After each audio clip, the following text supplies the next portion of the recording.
underground Reddit.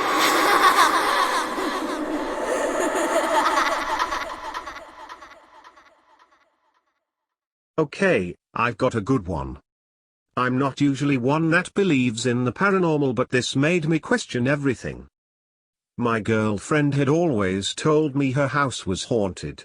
I'd always hear creaks and stuff upstairs and the occasional footstep, but I always played it off as normal house noises until one night in August of this year. We were downstairs watching TV like usual, about to go to bed when we both got a very weird feeling almost simultaneously. She gave me a weird look and I didn't think anything of it, so we went to bed. After a few minutes of her on Twitter and me on Reddit, we put our phones down and roll over to go to sleep. Then we both heard the words "good night" in a child's voice. Doesn't seem too strange, right? Well, considering there weren't children in the house, we both looked at each other like, why would you say good night like that? Then we realized neither of us had said it and we left her room fairly quickly. We went downstairs to lay on the couch and watch a little TV and come to our senses and figure out where those words could have come from. Then we both got that someone's watching you feeling. Not like, oh, that dude over there has been staring at me, but a something will not take their eyes off me no matter what I do feeling. So we decided it best to leave the house. We went to walk out the front door, but right as we were about to open it, we heard the child's voice again. This time it came from the balcony right above us in the entryway. Clear as day, a child said, "Mommy and Daddy." We looked at Yakatha, I may or may not have screamed, and we ran to my car and decided to drive to the one place that was open in our shitty small Oregon town. Walmart. The problem was, as soon as we got in the car, we knew something had come with us. And it was pissed at us for leaving. The second we got into my Honda, there was nothing but the feeling of hate instilled into both of us for no reason whatsoever. Whatever it was filled that car with hate. It's now about 4 a.m. and I have to be at work in 5 hours, so we decide to go back to her house and try to get some sleep and see what happens. We walk into the front door and nothing but quiet. We walk up the stairs, turn right, and suddenly it sounds like a dog is growling from her upstairs bathroom. It takes me a second though, because I grew up with dogs and all I could think was that it was just mine in the being weird. 5 seconds later I realize I'm at her house and no dog has ever set paw in there. Something was fucking growling at me and I had no idea what. At this point I'm fucking pissed at whatever is happening because I'm tired and need to sleep for work. So I come up with this brilliant plan of talking to shit to whatever causing all these problems. The only thing that sticks out at this point is me yelling, "If you're so pissed, so something about." Right after that I feel something pull my shirt. I turn around thinking my girlfriend is playing a very unfunny joke on me, but no. She was still downstairs. Something pulled my shirt. After that I decided it was time to leave for the night. At 6 a.m., we get in my car and drive to my mum's house. That car ride was much less hate-filled and all the bad feelings were gone for a while. I went to work while my girlfriend slept at my mom's place, and when I got off we went back to her house to check things. Everything seemed fine except for the one picture of us she had hanging on her wall was knocked to the ground like something out of a fucking horror movie. But she was too exhausted to care about my safety at that point, and I was so tired I was willing to let whatever was the kill just so I could get some rest. 2 weeks later we moved out and haven't had any problems since. I never believed in the paranormal at all until this happened. I still question it. My brain thinks there has to be a logical explanation to all of it, and I'm sure there is, but I know she believes, and a piece of me believes that there's something else in that house.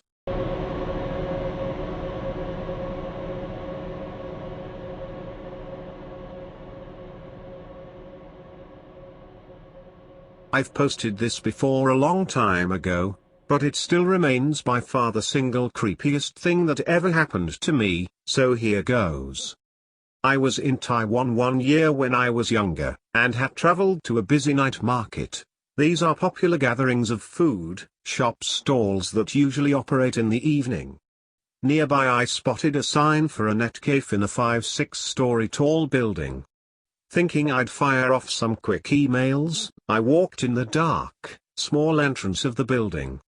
The building was older and hasn't been well maintained, but it's not out of the ordinary in Taiwan. The entrance just had a dark hallway that led to a small elevator. I pressed the elevator call button and entered. The elevator was uncharacteristically new compared to the building, but I didn't think much of it. Like some Chinese, Taiwanese buildings, there wasn't a fourth floor. It's considered bad luck since 4 sounds like death, so it just read 1 2 3 5 6, which was usual. I looked for the floor the net cafe was at 6th floor, and pressed the button. It lurched into action quietly and began the ascend. When it stopped, I figured it was my floor, so I instinctively began to step out. Right before stepping out, however, the sight outside the elevator stopped me. It was pitch dark, only lit by the light in the elevator. It looked like it hasn't been occupied for decades, with some random pieces of furniture covered with white cloth or similar. It was a small building, so each floor were single occupancy, so I could see pretty much the entire floor from the elevator. Thinking I must have gotten the wrong floor, I checked the light that indicates which floor you're on. Strangely, there was nothing. None of the indicators were on, but the floor button to the net cafe was still lit, so I know I haven't gotten there yet. All this happened within a couple of seconds. That's when I noticed a figure moving in the distance of the floor. It was not very visible, but I could make out what looks like a person dressed in some kind of gown, moving slowly towards the elevator, where I was. I was thoroughly creeped out, so I started pressing the close door button. As soon as I pressed it, the elevator light flickered off, and I am in pitch dark. I am this close to pissing my pants, and it's actually kind of freaking me out thinking back to it. The lights flickered back on under a second and the door closed. The elevator jolted back to life. A few moments later it opened again to the net cafe. I am beyond relieved at this point. I walked out immediately and sat down at a computer. After gathering my wits a bit, I walked over to the cashier's desk and told them what I saw. The girl working there listened and her face turned a bit ashen, so I asked her if she heard of similar. She told me that she's never experienced it, but some co-workers and occasional customers have brought it up. Basically, the building has 6 floors, and the 4th floor had a history. Apparently the floor used to be a hair salon of sorts, until one of the employees killed herself there for some reason. She slit her wrists over the hair wash station and died. The store continued operations despite stories of weird appearances. When customers got their hair rinsed, the water would look a little red, like the customer was bleeding. Little things like that, and a couple people reported seeing someone's figure walking away in the mirror, but wouldn't see anyone when they turned to check. Naturally, the business closed down a few months later. The building owner tried to re-rent the place out, but never had any luck. Most businesses are quite superstitious, and no one wanted to rent the 4th floor after someone had died in it, even at a very cheap price. Finally, after dropping the price to nearly nothing, a stationery supplies store wanted to rent. During the renovations of the floor, however, several accidents would happen. Tools would end up in strange places. A mirror from the previous business shattered when no one was near it, and finally a worker had his hand jammed between the elevator doors when it closed on him unexpectedly. The workers refused to continue working, and finally, the business left and the building owner finally gave up and shut down the floor. He then had the elevator company come in to replace the panel so that the elevator could not go to the 4th floor. Let me repeat that the elevator was programmed to never go to the 4th floor. It doesn't even have a button. But for some reason, sometimes when people take the elevator, it would go to the 4th floor and the doors would open, and some, like myself, would see a figure walking around in the dark.